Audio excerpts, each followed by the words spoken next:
A raw potato, sliced in half and pressed against rusted steel, can strip away corrosion that steel wool only scratches deeper into the blade.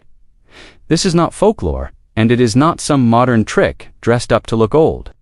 It is chemistry that country kitchens relied on for generations, long before anyone in a farmhouse kitchen had ever heard the words oxalic acid. I grew up in the Yorkshire Dales, in a stone house with a cold flagstone floor and a fire in the kitchen range that never fully went out from October through to April.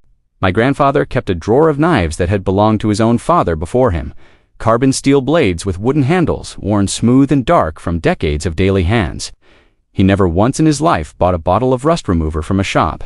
Everything he needed to keep those blades working sat within a few feet of him, in the pantry, in the garden, or in the cupboard under the sink. And he taught me to use it the same way his own grandfather had taught him, not as some clever trick, but as ordinary, unremarkable daily sense. I remember standing at that stone sink as a boy, watching him work a blade that looked, to my young eyes, beyond any hope of saving, and watching it go back into the knife block afterward, ready for the next morning's bread and the next season's apples. Those knives are still in that kitchen today, more than 60 years after some of them were first bought, and they still cut cleanly through anything you put in front of them. Nothing about that kitchen was special or unusual for its time. Every household on our road kept its knives the same way, because there was no other sensible way to keep them. And a family that let its tools rust away through carelessness was thought of as wasteful, not unlucky. I am sharing this now because fewer and fewer households still know it, and a blade that should last 3 generations is instead being thrown into a bin after 10 short years of ordinary neglect. Somewhere along the way, a different idea took hold. The idea that rust meant the end of a knife, rather than simply a sign that it had been left wet a little too long. Hardware shops began stocking chemical rust removers in bright bottles printed with warnings, and stainless steel was marketed heavily as the sensible modern answer to a problem that country households had already been solving for free for as long as anyone could remember. The truth of it is that carbon steel was never the flawed or difficult material it was made out to be in those advertisements. It simply needed the kind of ordinary, patient care that nobody could put a price tag on. And the industries built around chemical cleaning products and constant replacement had very little. Reason to remind anyone that a vegetable pulled straight from the garden could do the job just as well, at no cost at all. I am not going to dwell on that thought for long, because it is not really the point of what I want to share with you today. I only mention it so that you understand why this particular piece of knowledge grew quiet instead of loud over the years, rather than disappearing outright. What you are about to hear is not a theory dreamed up for the sake of a video. These are methods that were tested and used across hundreds of English winters, by people who had no chemist's shop nearby and no spare shillings to spend there, even if there had been one. They worked then on blades that saw daily use in cold, damp kitchens where rust had every possible advantage on its side. They still work now, exactly the same way, on exactly the same kind of steel, and by the time we finish here today, you will know precisely how to use them yourself, from start to finish. The first thing worth understanding is why carbon steel rusts in the first place, because that piece of knowledge is actually good news for you rather than bad. Carbon steel is prized by anyone who has used it properly, because it holds a sharper edge for longer than stainless steel does, and it is far easier to bring back to a fine edge by hand with nothing more than a simple stone. The trade-off is that the iron content within the steel reacts readily with oxygen and with moisture in the air. And if left damp for even a short while, it will begin forming a reddish-orange layer of iron oxide within a matter of hours rather than days. This is exactly why our grandparents' generation treated the drying of a blade as a nightly habit rather than an occasional chore, wiping each knife dry the very moment they had finished using it without a second thought. Rust itself is not a sign of a ruined knife, whatever the modern advertisements might suggest. It is only a sign of a knife that has been left wet a little too long, and that is a problem with a very old, very simple, and very cheap solution sitting right there in your kitchen. The second thing worth understanding is what oxalic acid actually is, and why a humble potato of all things happens to contain it. Oxalic acid is a naturally occurring organic acid found in a surprising number of common garden plants, including rhubarb leaves, spinach, sorrel, and yes, potatoes, where it sits particularly concentrated just beneath the skin of the tuber. It is mild enough to handle safely with bare hands for a good stretch of time, and yet it is strong enough to dissolve iron oxide on contact, breaking down the very chemical bond that holds rust fast to the surface of the steel underneath it. This is, in fact, the same active compound found in a good many commercial rust-removing products sold in shops today. Only there, it arrives in a stronger, more concentrated form mixed with other chemicals, and with a price tag attached that the potato in your vegetable rack never carries. The potato gives you a gentler version of that same chemical reaction in its natural form.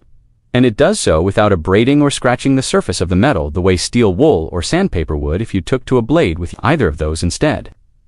That distinction matters more than most people realize at first, because a scratched blade never quite looks the same again afterward, while a blade treated properly with this method returns to something very close to its original surface and shine. The third part of this is where most people are genuinely surprised, because the method itself takes only a few household items you almost certainly already have, and very little preparation at all. Take a raw potato, ideally one of a decent size, and slice it cleanly in half with a kitchen knife, giving yourself a flat, moist-cut face exposed to the air. Sprinkle a generous layer of coarse salt across that cut surface, pressing it gently into the moist flesh of the potato so that it clings there rather than falling straight off. The salt is not there for any flavor, obviously enough, but purely for mild abrasion, giving the oxalic acid something to work alongside as you scrub, helping lift the loosened rust away from the surface rather than simply leaving it dissolved and sitting there. Take hold of your rusted blade and press it directly into that salted potato flesh, using a firm, steady, unhurried scrubbing motion along the full length of the blade, working with the grain of the metal rather than scrubbing in small circles. But that is only the first part of the process, because the fourth section of this is about patience, and patience is exactly where most people give up a good deal too soon. On light surface rust, the kind that has only recently begun to form, you will often see a visible change within 2 or 3 minutes of steady scrubbing, the dull orange color lifting cleanly away to reveal gray steel underneath. On deeper, more established rust, the sort that has sat untouched for years in the back of a drawer or a damp garden shed, you may well need to slice a fresh face of the potato every few minutes, since the cut surface dries out and gradually loses its effectiveness as you work. Some of the older, more neglected blades my grandfather worked on over the years took the better part of 20 unhurried minutes of steady scrubbing, resting the blade every so often and returning to it with a freshly cut potato half. There is no need at any point to press hard enough to strain your hand or your wrist. Steady, repeated, patient contact will always do more work in the end than sudden force ever could. And rushing this particular step is by far the most common reason people believe the method has failed them, when in truth, they have simply not given it enough time to finish its work properly. The fifth section covers something people rarely think to ask about at all, which is what to do the moment the rust itself has finally lifted away from the blade.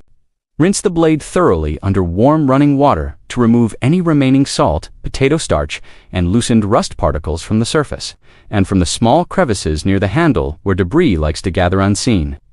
Dry it immediately and completely with a clean, dry cloth, paying particular attention to the join between blade and handle, since that hidden seam is exactly where moisture likes to hide, and exactly where rust most often makes its return first.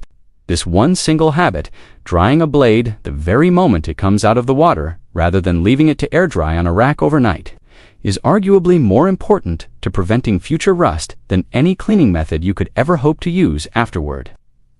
In households before mechanical dishwashers became common, drying a blade by hand straight after washing it was simply what you did without a second thought. The same unremarkable way you might close a gate behind you out in a field. Keep watching, because the sixth part of this explains a step that most modern knife owners skip entirely. And skipping it is very often exactly why rust returns within weeks of what looked like a perfectly good cleaning. A freshly cleaned blade has an almost invisible layer of exposed bare steel with no protective barrier left across it at all, which means, somewhat counterintuitively, that it is at its very most vulnerable to rust in the hours immediately after cleaning, not before it.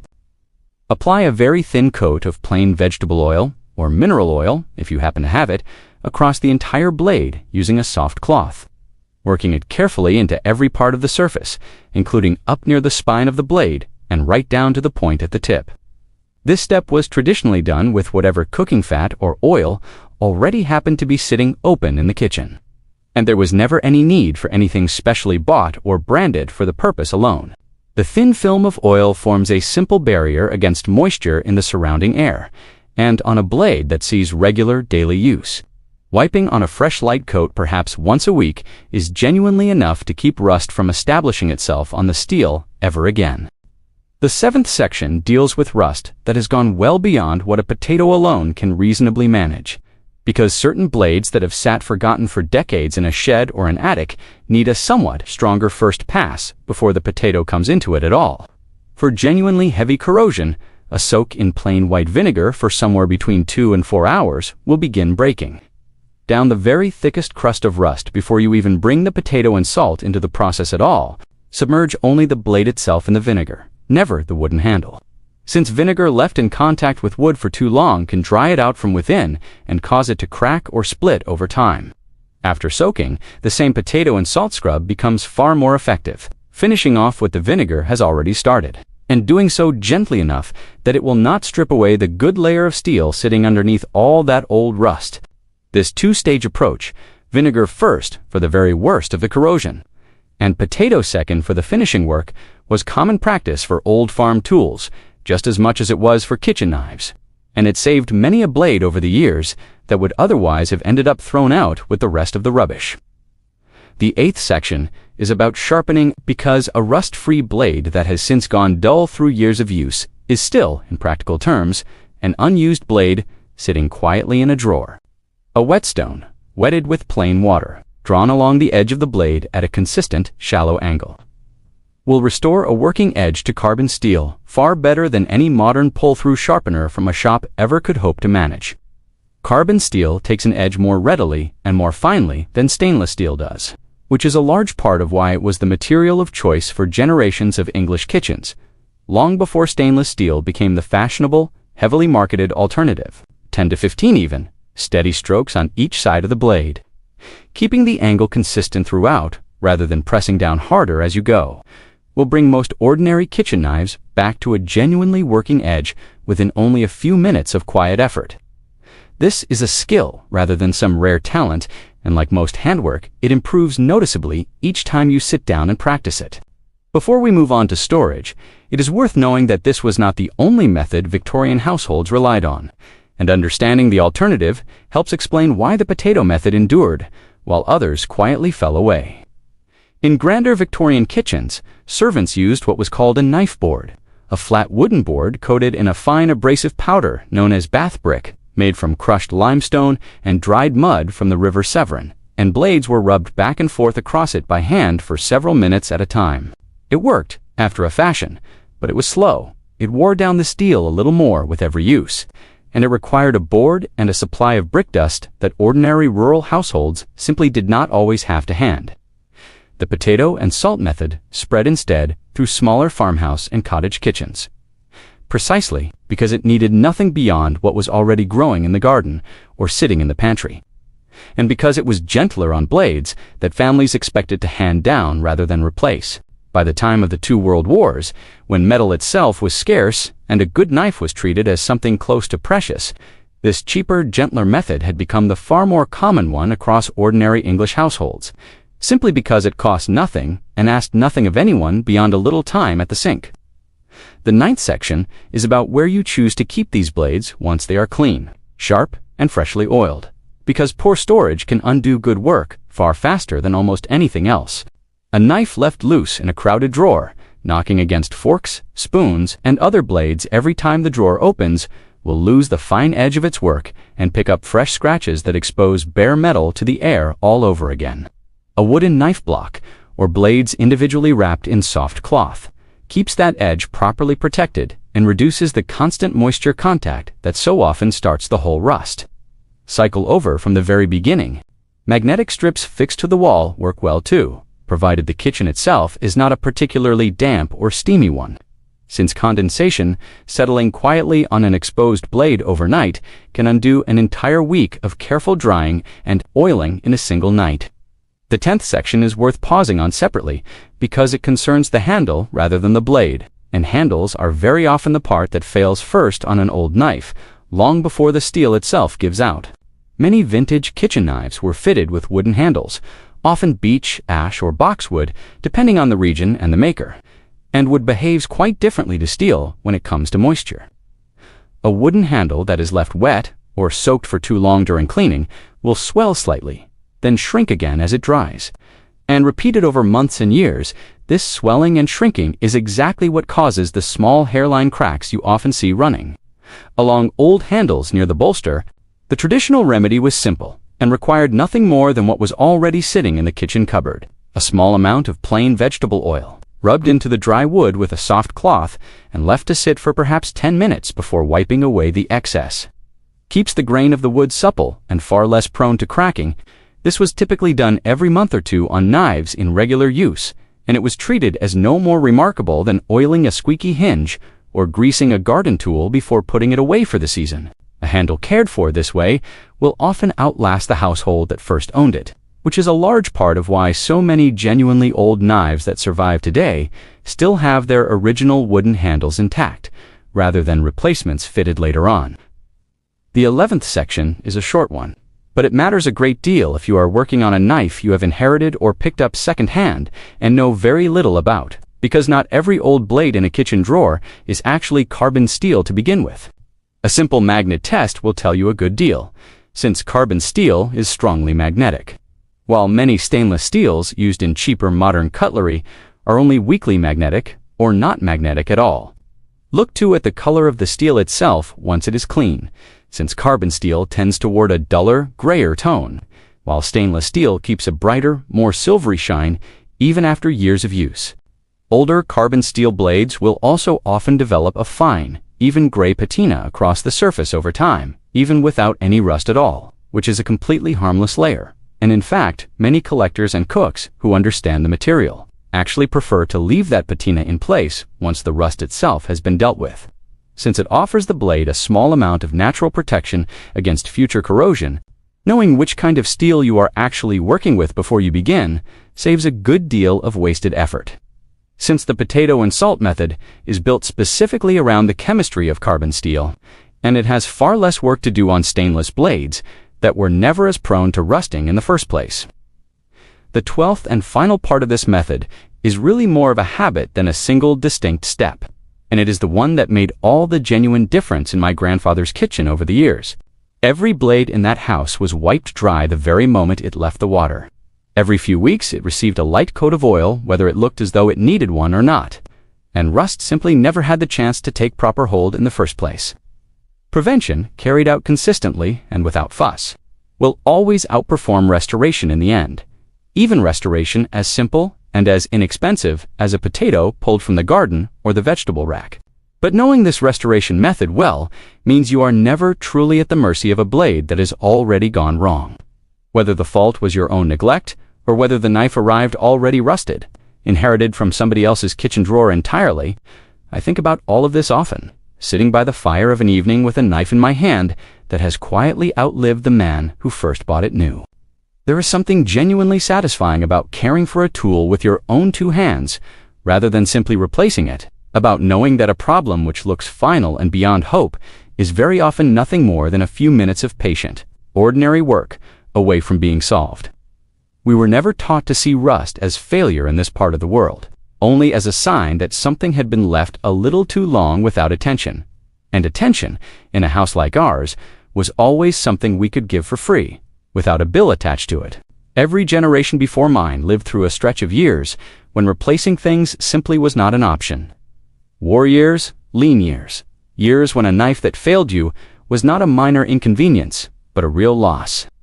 And that kind of necessity taught people to care for what they already owned rather than to think first of buying a new. We have largely forgotten what that necessity felt like, and in forgetting it, we have also let go of skills that cost nothing and asked for very little beyond a bit of time and attention.